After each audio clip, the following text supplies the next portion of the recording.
Selamat pagi pemirsa. Berita Padang hadir kembali hari ini bersama saya Adini dan sejumlah informasi telah kami siapkan untuk Anda. Berikut selengkapnya.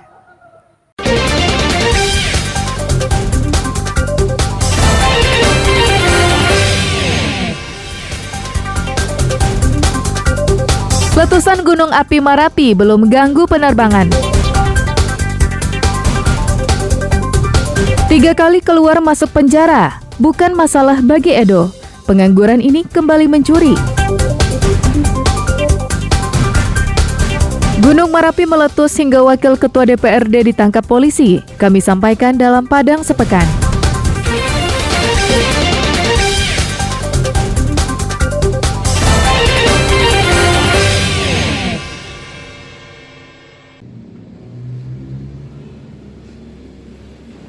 Pusat Vulkanologi dan Mitigasi Bencana Geologi Pos Pengamatan Gunung Api Marapi mencatat hingga Kamis siang terjadi 11 kali erupsi. Dari seluruh letusan yang teramati secara visual, ketinggian kolom abu tertinggi terjadi pada pukul 10.58 waktu Indonesia Barat, mencapai 1.000 meter dan mengarah ke timur-timur laut. Erupsi tersebut mencatat rekor kolom abu tertinggi semenjak Marapi meletus Sabtu 7 Januari lalu. Hingga kini letusan Gunung Api Marapi yang terletak di Kabupaten Agam dan Kabupaten Tanah Datar tersebut belum mengganggu aktivitas penerbangan. Warning tetap kita keluarkan ya, dalam artian kalau masih ketinggian antara 300 sampai 500 meter belum mengganggu. Namun kalau intensitas masih terus meningkat melebihi 1.000 meter di atas puncak, kita memberikan warning lebih intens setiap event kejadian. Menurut informasi, jalur penerbangan Padang-Batam atau Padang-Kuala Lumpur melewati ruang udara di sekitar Gunung Marapi. Pos Gunung Api akan menginformasikan otoritas penerbangan jika ketinggian abu lebih dari 1.000 meter. Informasi ini akan digunakan oleh otoritas penerbangan sebagai dasar untuk menerbitkan NOTAM, Notice for Airmen, atau peringatan bagi pilot. Dina Amrina melaporkan dari Kabupaten Agam.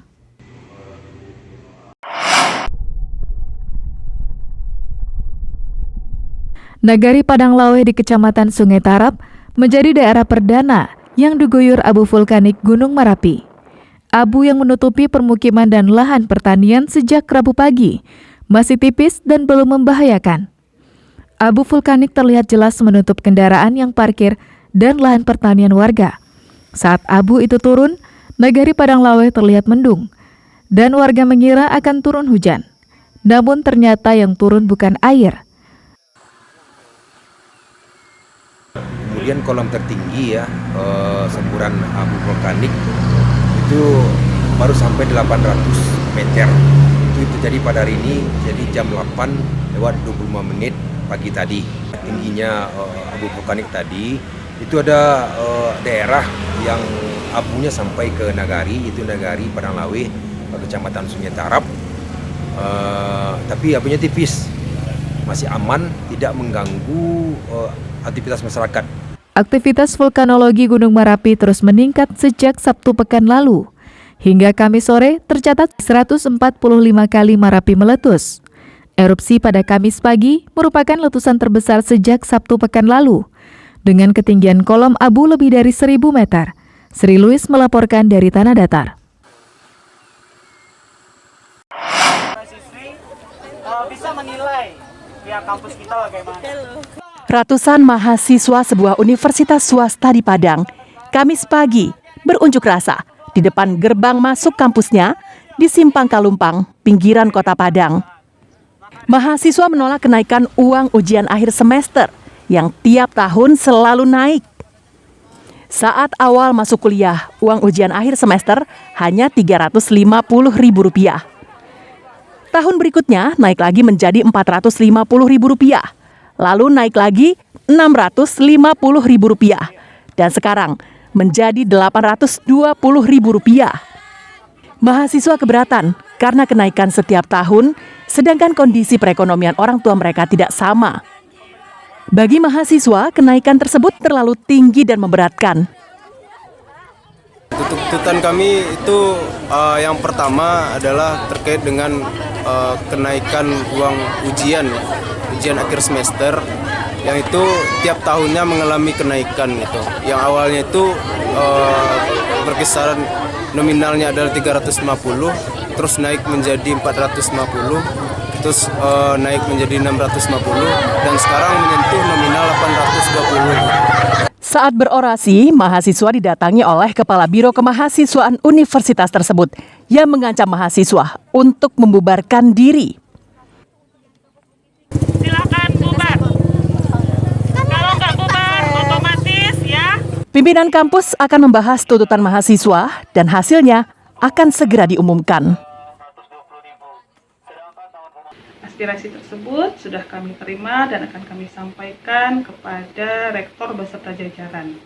Nah, untuk itu kami minta kepada seluruh mahasiswa untuk bersabar dan nanti akan kami sampaikan waktu dan tempat yang telah disepakati dengan rektor untuk bertemu dengan seluruh mahasiswa. Meski diintimidasi kampus, mahasiswa tak mengindahkannya. Mereka tetap berkumpul menunggu jawaban dari rektor. Robiha melaporkan dari Padang.